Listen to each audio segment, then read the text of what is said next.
Hey everyone, I'm excited to share with you the newest SynFutures product, NFT Futures. NFT Futures is currently in closed alpha, and we plan to launch new features and capabilities for the platform in the near future. This includes new NFT collections to trade futures on, including Bored Apes and Pudgy Penguins. Make sure to check out our FAQ and more details on our landing page at nftfutures.com. NFT Futures is currently on both desktop and mobile, but in this tutorial I will be walking you through the mobile version. Begin by connecting your MetaMask wallet.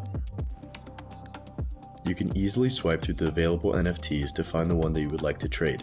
Select the like button to long or the dislike button to short. You currently only have the option to long or short a value of 0.001 ETH. However, this feature will be changed when we roll out the final NFT Futures product. You can also choose to leverage your position by 3 times by selecting the box. After submitting the transaction, you can see your open positions by selecting the 3 lines at the top right of the page. Here you can view the Oracle price, your collateral, and profit and loss. You can close your position by simply selecting the Close button, and then withdraw your collateral by selecting Withdraw. I hope you enjoy using our new platform, and make sure to follow our socials to stay up to date with our latest updates and releases.